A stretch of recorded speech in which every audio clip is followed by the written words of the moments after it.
akan menenangkan fikiran. Ini tambah lagi ni, mampu. Okey. Saya bacakan sikit ya. Pendahuluan, riadah ialah aktiviti yang menyeronokkan. Isi yang pertama, berjogging dan berbasikal dapat menyihatkan badan.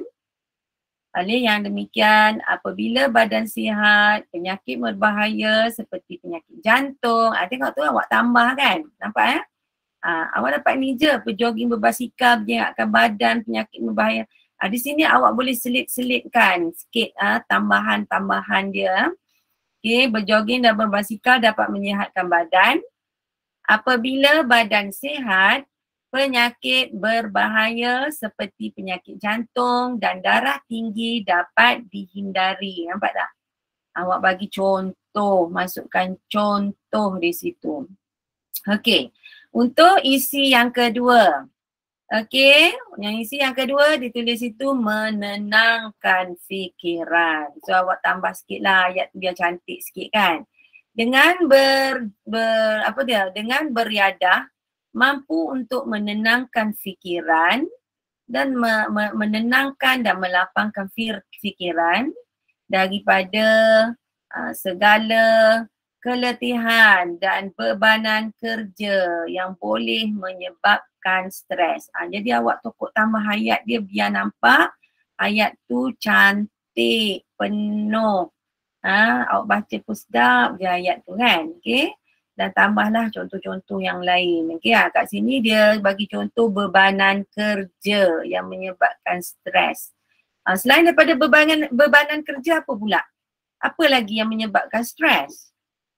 Selain daripada bebanan kerja. Apa yang menyebabkan stres? Bebanan kerja je ke? Mungkin ada perkara-perkara lain, hal-hal keluarga dan sebagainya. Boleh juga menyebabkan stres. So kita pergi beriadah. Okey, tenangkan fikiran. Okey, tengok pula isi yang ketiga. Melakukan aktiviti riadah bersama-sama dengan anak. Kat sini dia ambil kan, hubungan kekeluargaan dieratkan. Awak boleh tulis kat situ dengan menjalankan aktiviti beriadah. Kita dapat mengeratkan lagi hubungan kekeluargaan ya. Okey, dengan bersama-sama dengan ahli keluarga. Okey, awak kata pergi mana? Mungkin pergi, bagi contoh lah, mungkin awak boleh bagi contoh mendaki bukit bersama, berbasikal ya, dan menjalankan aktiviti-aktiviti secara berkumpulan akan menyebabkan mereka lebih gembira. Amalkan dalam kehidupan sehari-hari. Itu penutup. Penutup kat sini adalah cadangan, betul tak? So kita boleh cakap kat situ, beriadah ini patut diamalkan. Okay. Awak boleh katakan aktiviti beriadah ini patut dijadikan satu aktiviti yang dijalankan dalam kehidupan sehari-hari. Contohnya awak boleh jadikan aktiviti beriadah ini mungkin dapat dijalankan seminggu sekali ataupun sebulan sekali. Mungkin awak boleh bagi cadangan tersebut. Boleh ya? Boleh tak? Boleh faham? Tapi awak tengok ya, karangan ini boleh mesti dibuat dalam satu perenggan. Okay, perlu dibuat dalam satu perenggan. Tapi sebenarnya saya tengok karangan untuk tingkatan 3 ni saya rasa boleh lagi dikatakan mudah sebab dia dia dah bagi dah idea-idea tersebut, cuma anda lengkapkan ayat dan letakkan contoh-contoh yang berkaitan. Dan tentukan ayat anda tu dalam lingkungan antara 50 hingga 80 patah perkataan. Awak kena kira lah. Kena kira ya. Okay, awak boleh kira secara kasar, awak boleh kira berapa perkataan pada Di sini contoh kan, awak tengok aktiviti yang menyeronokkan, berjoging dan berbasikal ni kan. Ni satu row ni. Ni ada berapa? 1, 2, 3, 4, 5, 6, 7, 8, 9, 10. Dan awak kira berapa ayat ini? Mungkin awak boleh katakan ada 10 ayat dalam satu row dan awak darab ada berapa row. Maksudnya untuk ini, kalau ada 10 ayat, sekurang-kurangnya ada antara 50 hingga 80 row. Ataupun ni 80 row kat sini lah. Kita tengok 1, 2, 3, 4, 5, 6. Lebih kurang lah. Itu tak masuk lagi ni contoh-contoh dan ayat, tambahan-tambahan ayat tu. Nak cantikkan ayat. So awak kena kira ya. Boleh semua? Boleh faham? Faham tak apa yang saya bincangkan pada malam ini? Semua senyap aja? Boleh bagi respon? Faham tak apa yang saya bincangkan malam ini? Boleh faham ya? Okay, bagus. Alright. So, kita selesai untuk topik karangan. Okay, saya akan, ada apa-apa nak tanya saya soalan tak? Sangat mudah ya untuk tingkatan 3 ni dia dah bagi karangan, dia dah bagi poin-poin yang anda boleh sambungkan. Okay, sambungkan dengan lebih menarik ayat tu dan contoh-contoh sikit lah. Okay, alright. Ada apa soalan nak tanya? Ada tak? Ada soalan? Okay, kalau tak ada soalan saya akan pergi kepada yang seterusnya. Okay, kita ada lebih kurang 40 minit lagi ya. Kita habis 45 ya, 9.45, kita ada lebih kurang 40 minit lagi. So, saya pergi kepada, bukan 40, 30 minit, sorry. Bahan yang kedua ya. Di sini bahan yang kedua adalah latihan untuk tema yang 4. Tadi adalah tema 3 ini ya. Ini karangan pendek ni adalah latihan terakhir daripada tema 3 yang saya dah bagi pada awak hari tu. Okay. So, untuk hari ini kita pergi pada tema 4.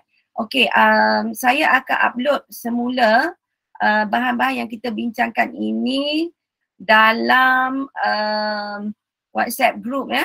Saya tak sempat tadi nak bagi dalam WhatsApp group, saya minta maaf.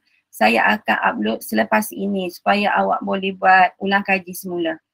Okay, so untuk malam ini seterusnya saya akan sambung balik pelajaran ini untuk tema 4 ya. Okay, tema 4, saya harap awak nampak. Boleh nampak semua? Nampak tak skrin teacher? Atau tak nampak? Tak nampak? Okay, saya upload semula ya. Oh, okay. Pelajar-pelajar nampak tak saya punya skrin sekarang? Nampak? Bagus. Ish nampak. Oh, ramainya. Ish, Raja Akil ada, Nur Sofia. Okay, saya suka ya pelajar-pelajar yang berinteraksi dengan saya sangat suka. Okay ya. Cuba tengok di sini. Boleh tak lepas ni? Bila saya bincang untuk soalan objektif ni, saya nak pelajar-pelajar boleh menjawab soalan saya. Sebab awak yang belajar, bukan saya Awak tulis situ nombor 1, apa dia? A, B, C ataupun D. Boleh? Boleh tak? Okay, nombor 1, apa dia? A ataupun B, C ataupun D ya. Awak jawab lepas ni, okay? Right, ini adalah kertas 1 bahagian A, sistem bahasa, soalan 1 dan 2. Lengkapkan ayat berikut dengan memilih jawapan yang paling sesuai. Okey. Lengkapkan ayat yang berikut dengan memilih jawapan yang paling sesuai. Nombor 1, Osman mengambil keputusan untuk membeli kereta setelah ... kereta tersebut. Jawapan? Nombor 1 tulis. Nombor 1, okey, Raja Akil kata D. Lain-lain jawapan?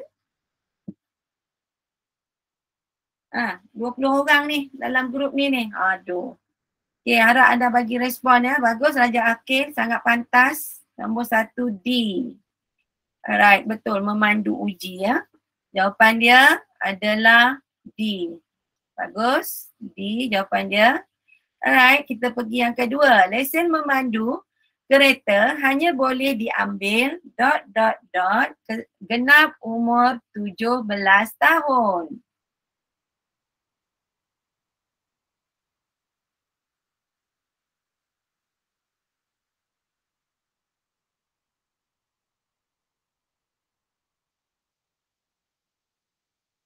Jawapan.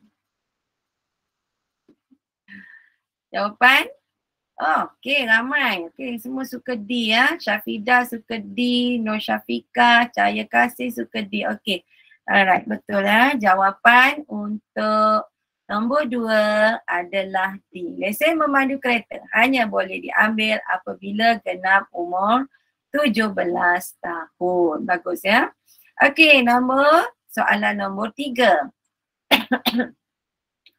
Apabila ayat di bawah mungkin betul dan mungkin salah. Jika terdapat kesalahan itu ditanda A, B, C. Ataupun jika tiada kesalahan, tandakan dengan D. Okey. Nombor 3, pengguna laman sosial diingati supaya mengamalkan kawalan kendiri ketika menggunakan laman sosial dalam talian. Jawapan?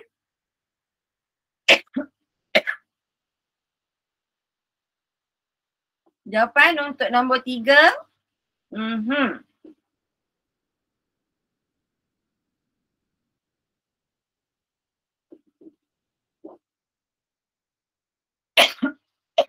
Siapa nak jawab nombor 3? Boleh guna mic ataupun boleh type.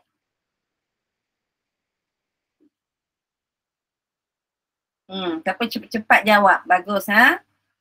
Ya, Raja Akil nombor 3A. Sepatutnya apa Raja Akil? Kalau katalah nombor 3 tu jawapan dia A, apa sepatutnya jawapan di situ?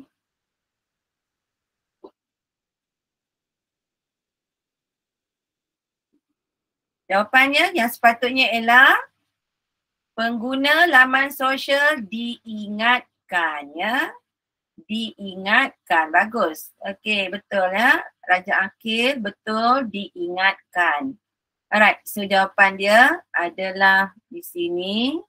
Tetapi anda tulis di situ ialah diingatkan. Okey. Alright, kita pergi pada nombor 4. Nombor 4 sama juga. Cari kesalahan, kalau tak ada salah, jawab D. Lintaslah jalan raya gunakan jejata supaya kemalangan jalan raya dapat dielakkan.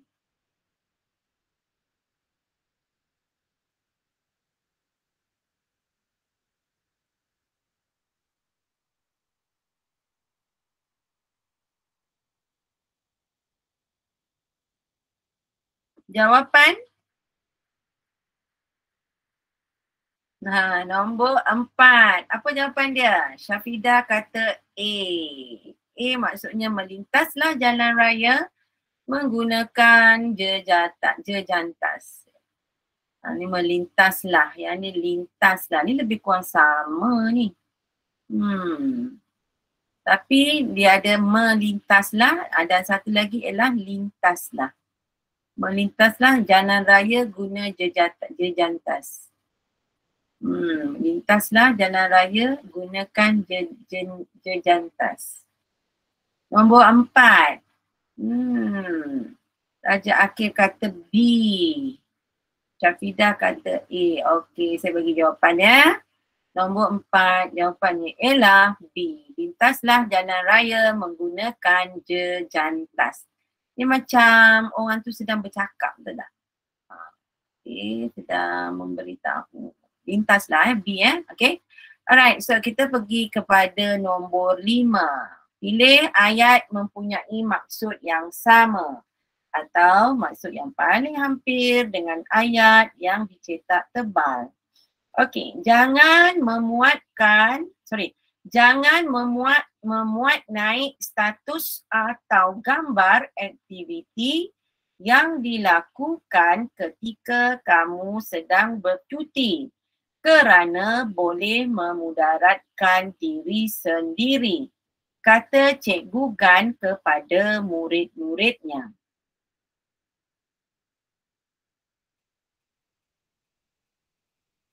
Okey, awak baca dahulu A, B, C ataupun D.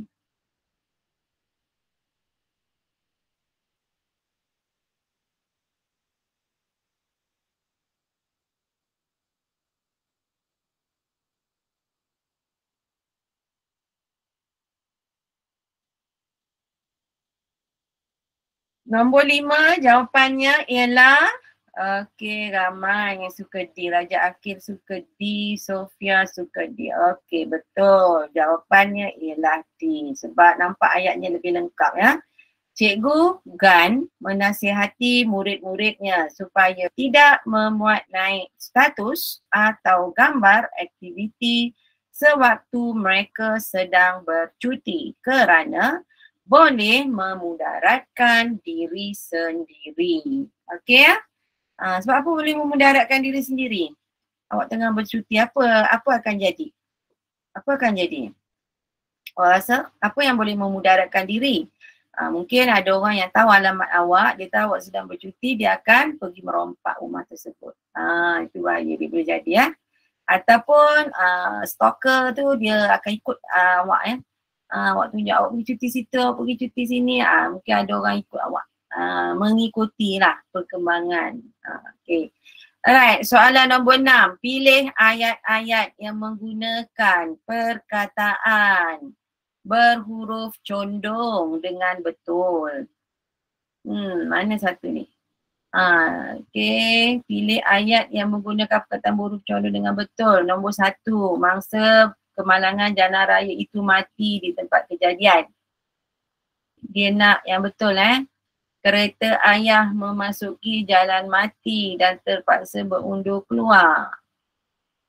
Nombor 3, kami terlewat ke sekolah kerana kereta ayah tiba-tiba mati di jalan raya. Di tengah jalan, sorry.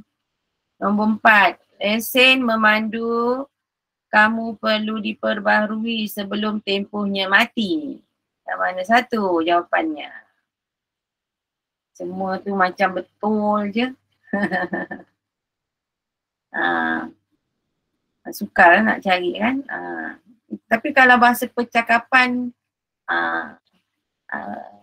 kalau bahasa percakapan memanglah kalau dari segi mati tu macam semua betul kan. Tapi dari segi bahasa yang apa orang kata formal bahasa, ada yang tak boleh digunakan perkataan mati tu. Yang mana satu? Okay, nombor 6 jawapan dia. Raja Akil kata nombor 6A. 1 dan 2 sahaja.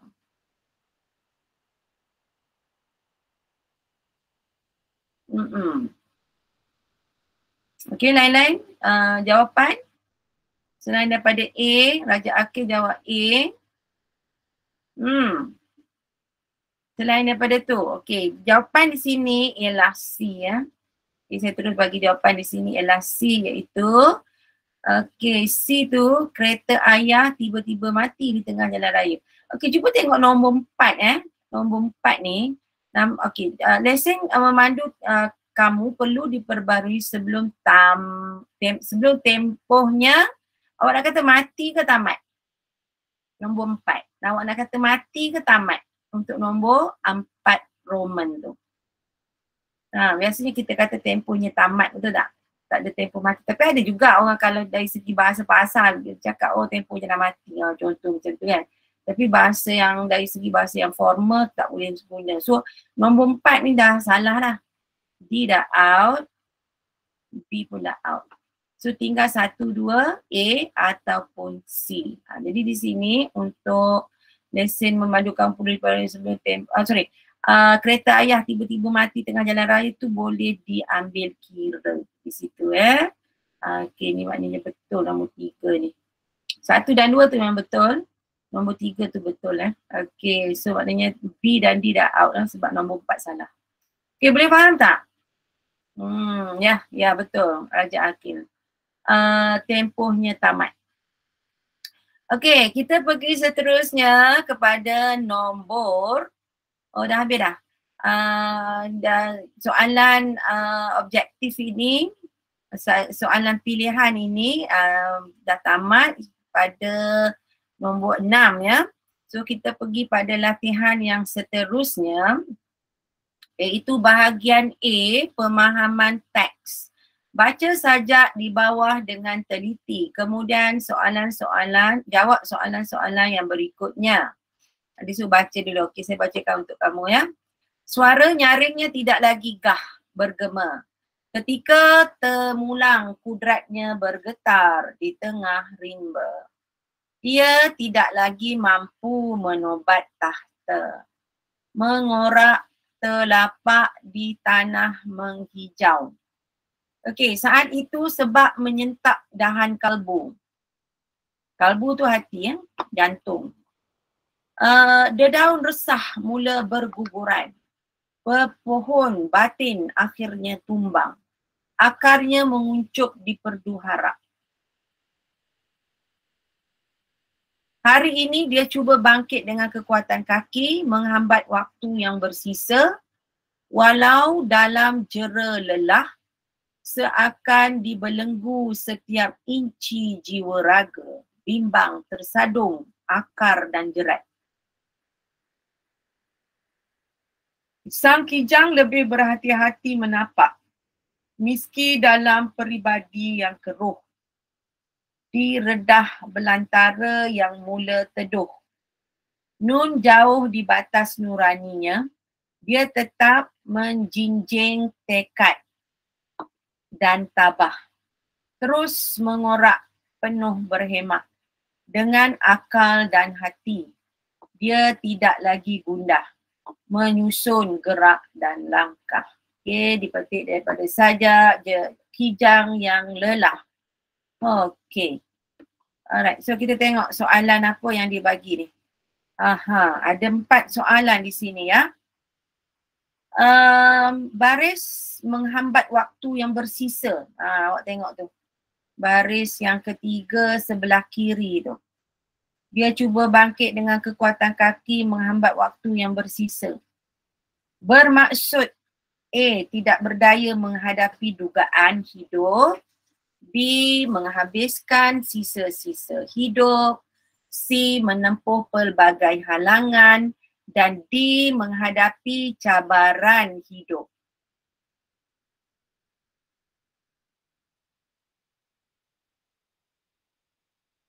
Menghambat waktu yang bersisa.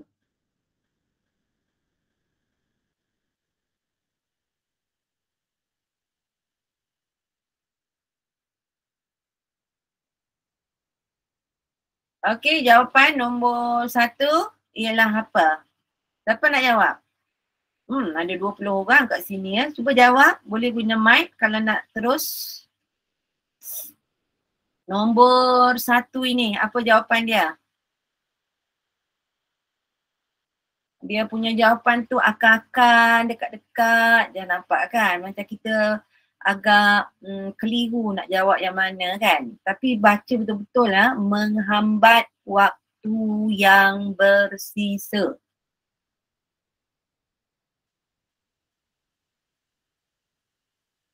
Menghambat waktu yang bersisa. Jawapan? Ya, betul. Jawapannya ialah B. Jawapannya ya. Jawapannya ialah B. Nama lagi kat sini ada sisa-sisa hidup. Betul tak? Menghabiskan sisa-sisa hidup. Tengok bersisa tu. Tu. Okey, nombor 2. Apakah kesan positif yang ditunjukkan oleh kijang dalam rangkap ketiga sajak kijang yang lelah? Mana rangkap ketiga? Itu. Hari ini dia cuba bangkit dengan kekuatan kaki, menghambat waktu yang bersisa, Walau dalam jera lelah seakan dibelenggu, setiap inci jiwa raga bimbang tersadung akar dan jerat. Okey. Awak tengok di situ, apakah sikap positif yang ditunjukkan oleh si Kijang ini? A. Rasional, B. Ketabahan, C. Ketekunan, D. Keberanian.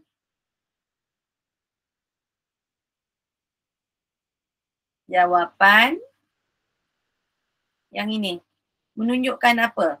Dia seorang yang rasional, bukan, Kijang ni rasional, Kijang ni tabah, tekun ataupun berani. Yang mana satu?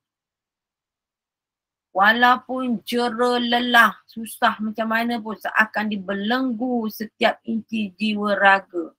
Banyak kesusahan, bimbang tersaduk akal dan jerat. Maksudnya banyak rintangan. So apa dia? Nombor 2. Rasa-rasa. Nombor 2 apa? Oh, tengok tu Nur Sofia jawab nombor 2 B. Raja Akil pun 2 B. Okey, betul jawapannya ya. Nombor 2 jawapannya ialah B. Tabah. Sebab apa kita pilih tabah? Nak kata berani, tak adalah ditunjuk dia berani, tapi disebabkan oleh segala rintangan tu menyebabkan dia memaksa diri dia terus macam apa, tabah ni sabar ya, sabar menghadapi segala dugaan dan cabaran. Okey, nombor 3. Dedaun resah mula berguguran. Ada kat situ tak? Dedaun resah mula berguguran. Ada ke tak? Ada. Pada rangkap yang kedua, dedaun resah mula berguguran. Okey, cuba tengok situ kan, nombor 2 tu kan. Okey. Okey, nombor 2 tu awak nampak dengan soalan ni sekali. Dedaun resah mula berguguran, unsur gaya bahasa yang terdapat dalam baris sajak di atas ialah A. Simile, B. Metafora, C. Hyperbola, D. Personifikasi. Nombor 3 jawapannya dedaun resah mula berguguran. Adakah dia simile? Adakah dia metafora? Adakah dia hyperbola? Ataupun personifikasi? Jawapannya dedaun resah mula berguguran. Okey. Okey, ni nombor 3 kan? Okey, Sofia jawab nombor 3 B. Muhammad Zakwan jawab A. Ada lagi tak jawapan? Adakah dia simile? Dedaun resah berguguran. Dedaun resah mula berguguran. Pepohon batin akhirnya tumbang. Akarnya menguncup di perdu harap. Nampak? Tiba-tiba dia bangkit. Dedaun resah mula berguguran. Maksudnya dia resah, bila berguguran, daun resah berguguran, maksud dia apa? Dia mula bangkit daripada resah tadilah. Betul tak? Dedaun resah mula berguguran. Okey, nombor 3 jawapan. B dengan A je Okey, saya tengok B dengan A aja. So, saya bagi jawapan untuk nombor 3 ialah D. Personifikasi. Dedaun resah mula berguguran. Okay, dia nak tunjukkan dedaun resah itu maksudnya keresahan mula hilang. Okay, mula hilang. Mula berguguran maknanya mula jatuh. Maknanya mula hilang lah. Kan? Okay boleh faham? Okay, nombor 4. Apakah persoalan yang ingin diungkapkan melalui rangkap terakhir sajak Kijang yang lelah? Cuba tengok yang rangkap yang terakhir. Sang Kijang lebih berhati-hati menapak. Miski dalam peribadi yang keruh. Diredah belantara yang mula teduh. Nun jauh di atas batas nuraninya, dia tetap menjinjing tekad dan tabah. Terus mengorak penuh berhemah. Dengan akal dan hati, dia tidak lagi gundah. Menyusun gerak dan langkah. Apakah persoalan yang ingin diungkapkan melalui rangkap terakhir sajak Kijang Lelah? Apakah persoalan yang ingin diungkapkan?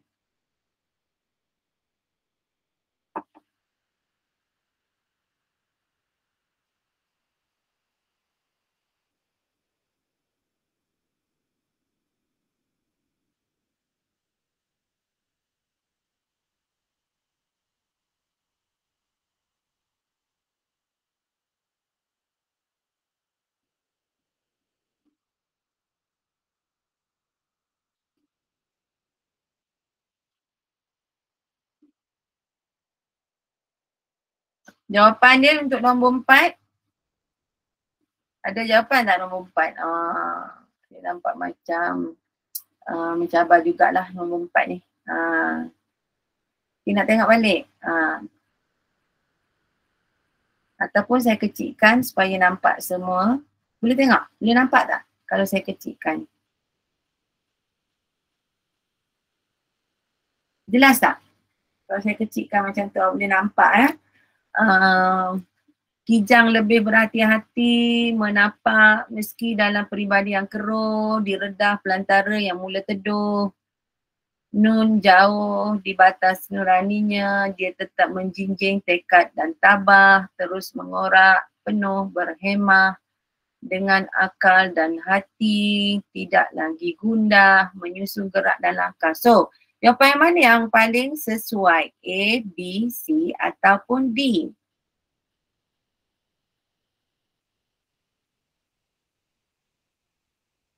Jawapan nombor 4. Okey, Syafidah. Syafidah jawab D. Okey, betul.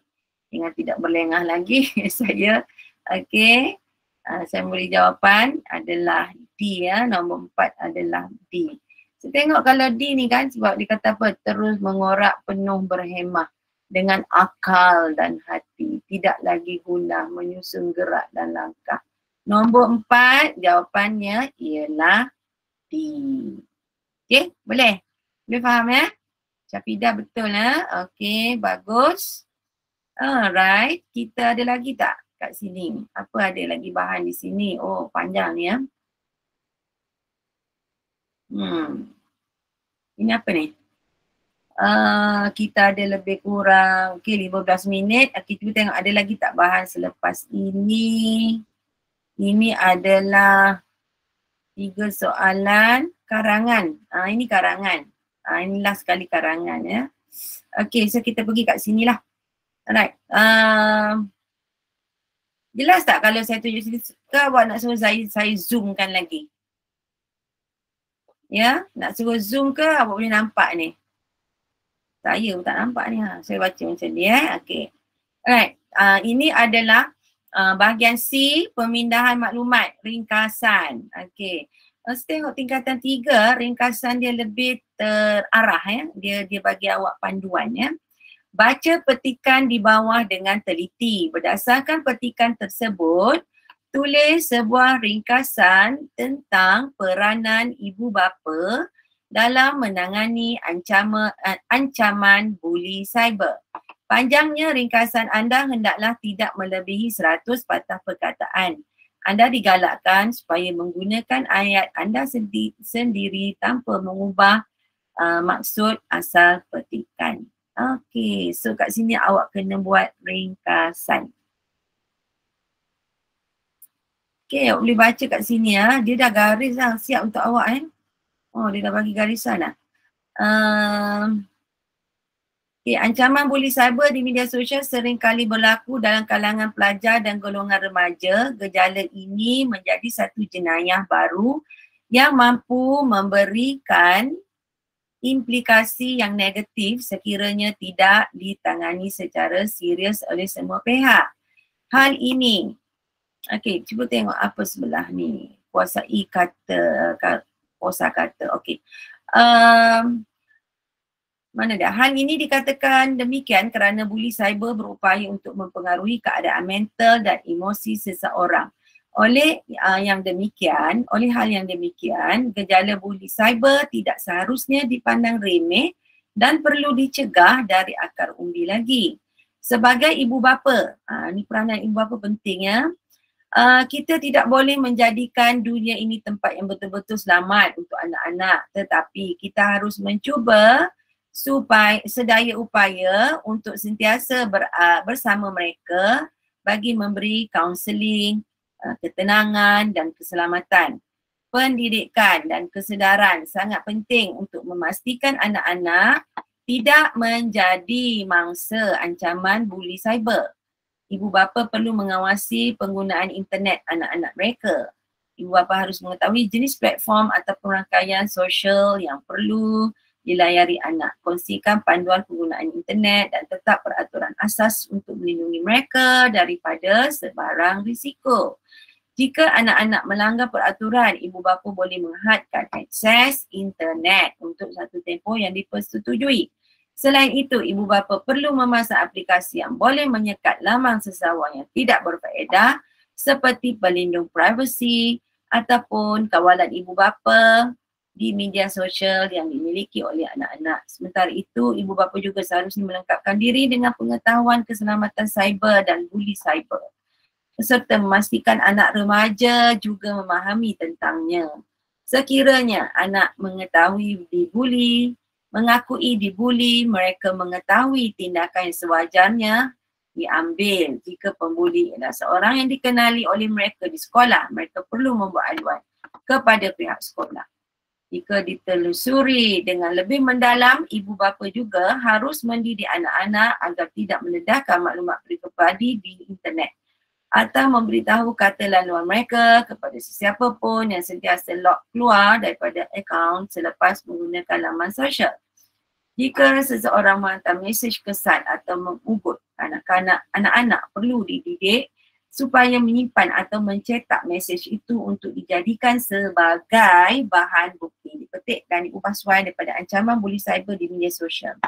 Okey, di sini banyak peranan ibu bapa ya untuk menangani masalah ancaman buli cyber. So boleh tengok kat situ tajuk dia apa yang dia nak.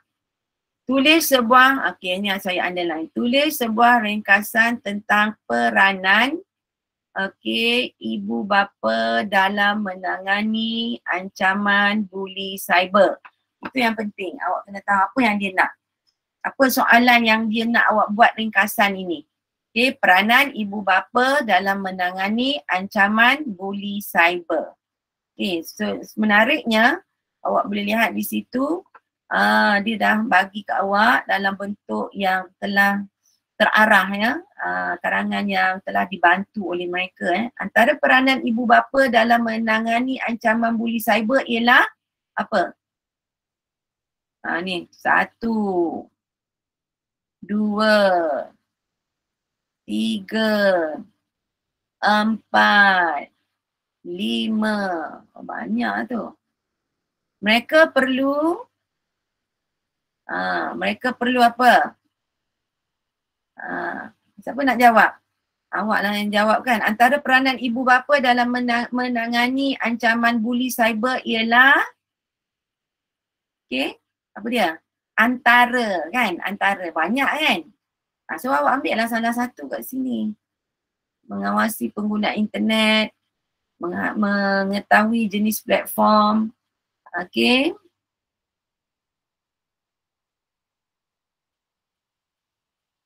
Okey, awak ambil salah satu. Okey, mungkin awak boleh ambil kat sini. Mengawasi penggunaan internet anak-anak mereka. Okey, seterusnya kita pergi kepada nombor 2. Mereka perlu apa?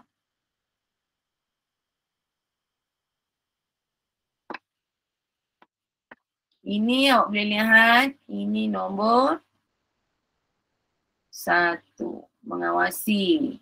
Okey, nombor 2.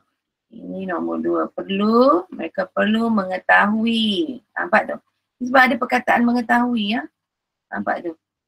Mereka perlu, ibu bapa harus mengetahui, perlu mengetahui platform ataupun rangkaian sosial yang kerap dilayari oleh anak-anak.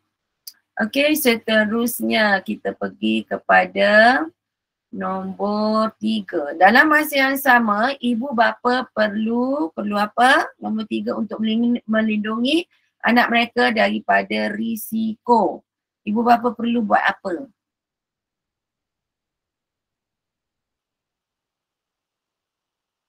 Ni ada risiko ni kan? So ayat ni lah. Sinilah ayat sini. Kongsikan panduan, ini nombor 3.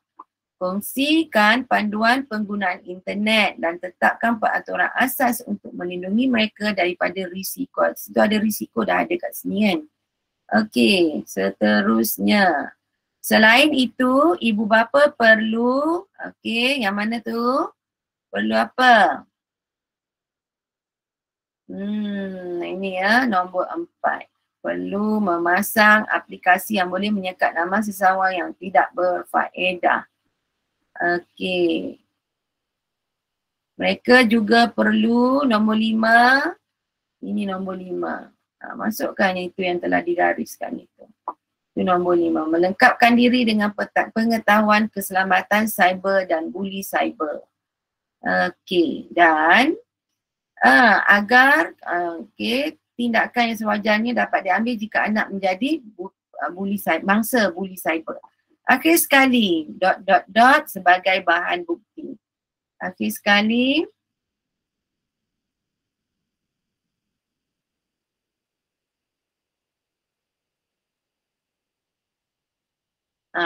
sekali, apa benda sebagai bahan bukti? Tidak mendedahkan, ini nombor 6, tidak mendedahkan maklumat peribadi di internet dan memberitahu kata laluan kepada sesiapa pun dan sentiasa lock keluar. Dan juga kat sini anak-anak perlu dididik supaya menyimpan atau mencetak mesej untuk dijadikan sebagai bahan bukti. Okey, nampak tak? Ada 6 bahan di situ. So yang perlu ialah pelajar-pelajar tahu kat mana perkara-perkara yang harus digariskan, dan dimasukkan ke dalam ruang-ruang yang jawapan di sini. Okay, boleh faham semua? Okay, right.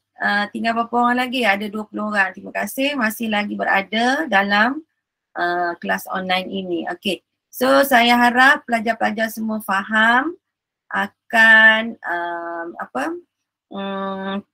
perbincangan yang kita telah buat pada malam ini. Saya akan uploadkan bahan perbincangan malam ini ke dalam WhatsApp group. Dan yang akhir sekali ini untuk kertas 2 bahagian B ini kita tak sempat nak bincang malam ini, kita akan bincangkan pada minggu hadapan. So dengan itu saya ucapkan terima kasih kepada pelajar-pelajar yang hadir pada malam ini sehingga kita berjumpa lagi pada minggu hadapan. Assalamualaikum warahmatullahi taala wabarakatuh. Sekian, terima kasih.